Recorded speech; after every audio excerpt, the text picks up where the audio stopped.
Assalamualaikum warahmatullahi wabarakatuh.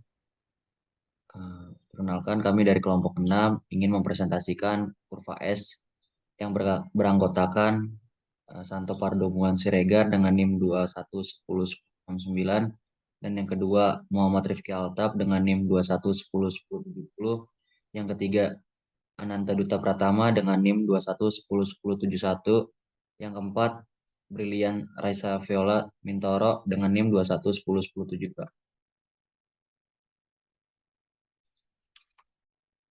Network Network Planning.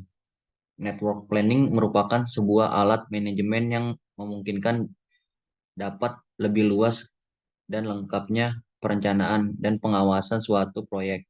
Sutomo Katmojo 1977. Network planning adalah salah satu model yang digunakan dalam penyelenggaraan proyek yang produknya adalah informasi mengenai kegiatan-kegiatan yang ada dalam network diagram proyek yang bersangkutan.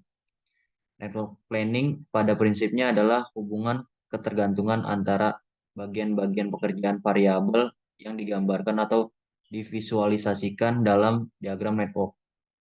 Analisa network adalah suatu model analisa yang mampu memberikan informasi kepada perencana untuk mendapat melaksanakan perencanaan dan pengendalian suatu kegiatan proyek atau produksi yang akan dilaksanakan.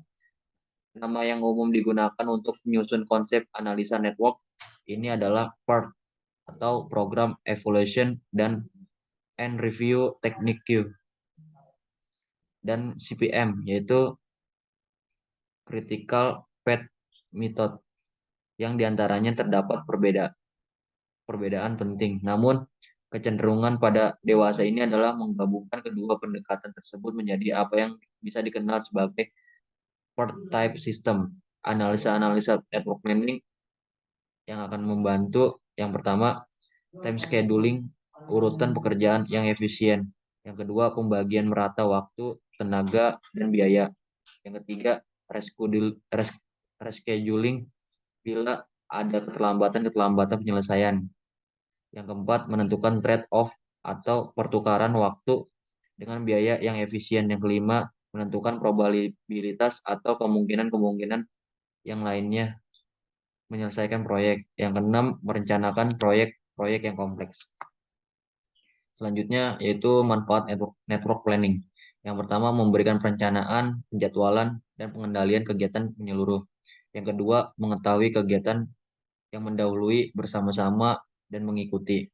Yang ketiga, dapat diperkirakan waktu, biaya, serta sumber-sumber yang diperlukan. Yang keempat, sebagai dokumentasi proyek baru lainnya. Yang kelima, mengetahui kegiatan kritis. Yang keenam, sebagai alat komunikasi data, masalah, dan tujuan proyek. Kurva S. Kurva S dapat menunjukkan kemajuan proyek berdasarkan kegiatan, waktu, dan bobot pekerjaan 15 yang dipresentasikan sebagai presentasi kumulatif dari seluruh kegiatan proyek.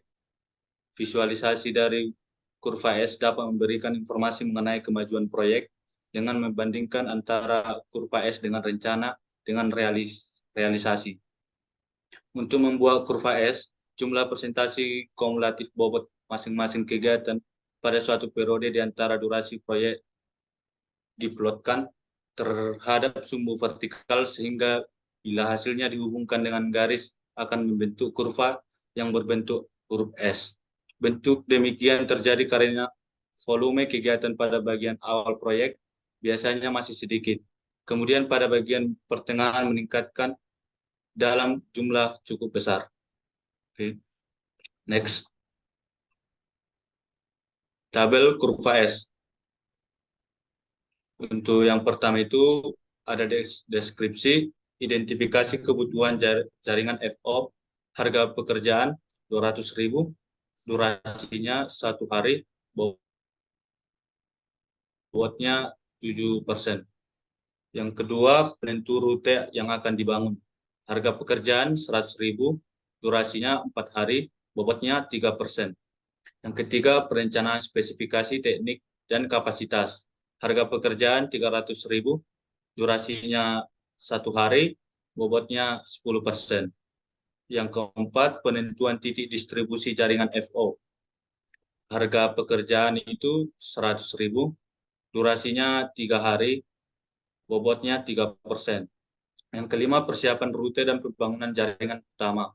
Hasil, harga pekerjaannya belum diketahui, untuk durasinya dua, 2 hari, untuk bobot persennya belum diketahui. Yang keenam, penggalian tanah dan pemasangan pipa FO. Harga pekerjaannya itu 400.000, durasinya 1 hari, bobotnya 14%. Terus yang ketujuh, instalasi kabel FO dan pengujian. Harga pekerjaannya 200.000, durasinya 1 hari, bobotnya 3%. Pemasangan terminal dan splitter. Harga pekerjaannya itu 100.000, durasinya 1 hari, bobotnya 3%. Yang ke-9, pemasangan ONU. Harga pekerjaannya itu 100.000, durasinya 1 hari, untuk bobotnya 3%.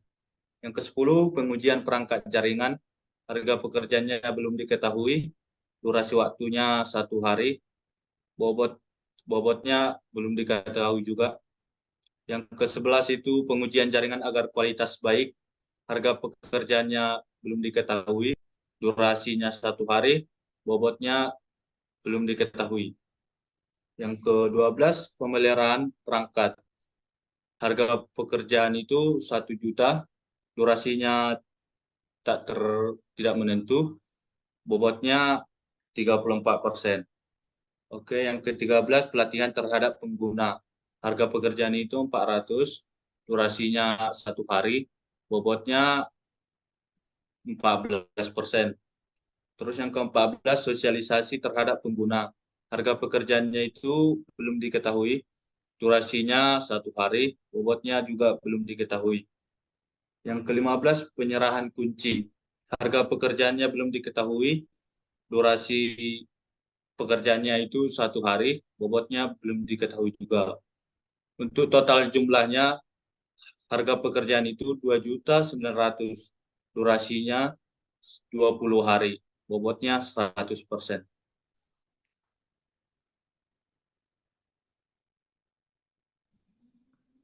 Ya, setelah tadi ada daftar tabel, lalu masuk slide selanjutnya yaitu ada network planning. Dalam network planning ini terdapat ada activity, deskripsi, predecessor, durasi, dan kos rupiahnya. Dalam network planning ini kita menyusun planning apa saja yang harus kita lakukan mulai dari planning A sampai planning O dengan waktu durasi berapa dan kos rupiahnya menentukan berapa. Dan juga kita harus menentukan predecessornya. Dari activity C itu nyambung kemana, dari activity E itu bisa masuk kemana saja. Seperti contoh dari activity D, activity E, persiapan rute dan pembangunan jaringan utama, yaitu predecessornya dia bekerja sebelum pada B, C, D, yaitu penentuan rute yang akan dibangun, perencanaan spesifik teknik dan kapasitas, lalu penentuan titik distribusi jaringan FO. Lalu ada durasi dan kos rupiah. Lanjut, next.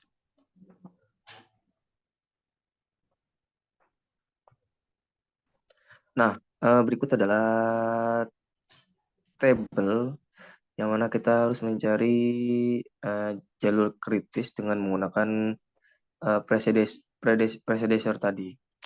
Untuk jalur kritisnya adalah dari A, B, E, F, G, H, I, J, K, L, M, N, O.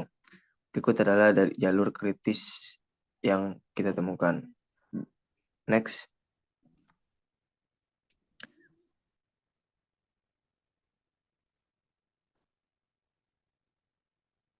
Next. Nah, setelah tadi ada daftar tabel, lalu ada network planning. Setelah itu kita masuk ke bobot per minggu dan kurva S-nya. Yang pertama di sini ada activity, harga pekerjaan, durasi waktu, bobot persennya, bobot durasi per minggunya.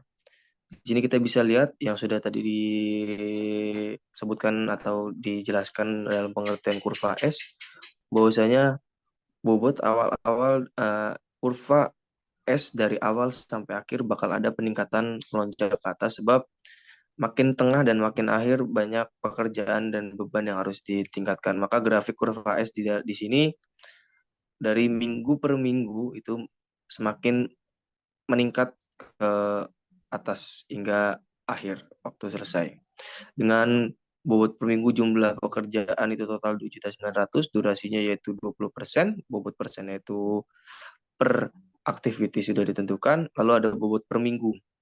Untuk bobot kumulatifnya ada yang pertama ada 0,08, 0,24%, 0,01%, 0,15%, 0,14, 0,14. Jadi network planning ini dan kurva S ini menentukan kita bahwa bagaimana mengerjakan suatu pekerjaan, memperencanakan suatu pekerjaan agar lebih baik dan lebih terarah. Next.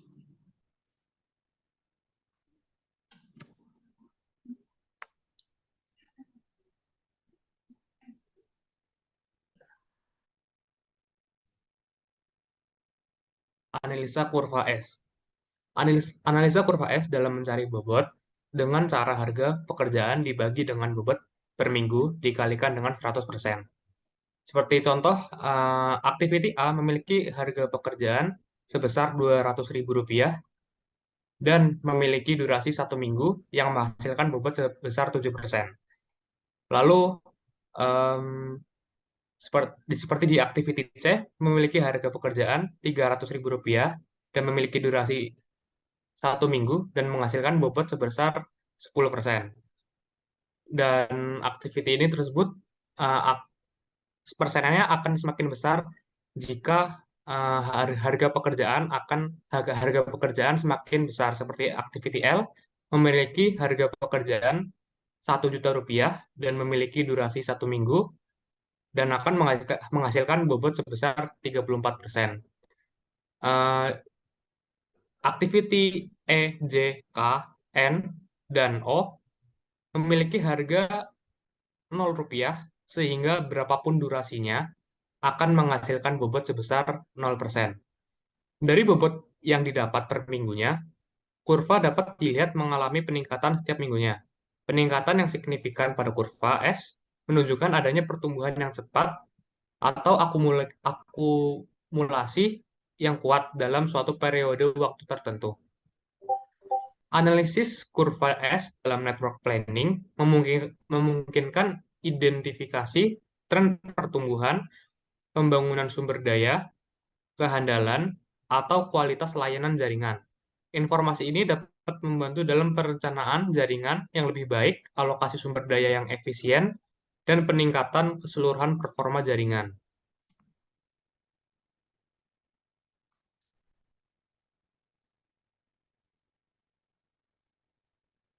Next.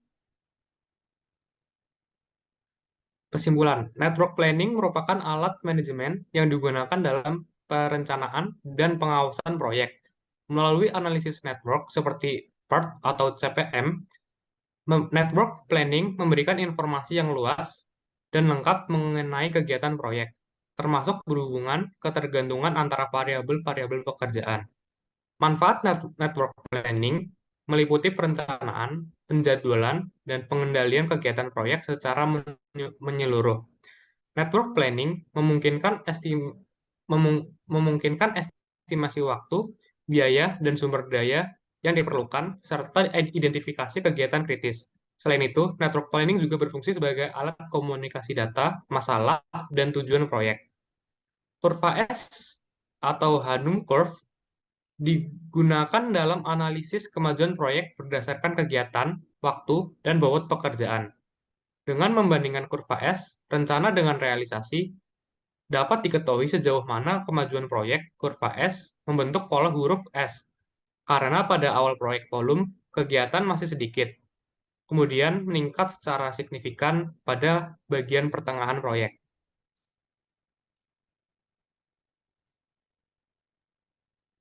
Sekian presentasi network planning dari kami. Bila ada salah kata, mohon maaf. Terima kasih. Wassalamualaikum warahmatullahi wabarakatuh.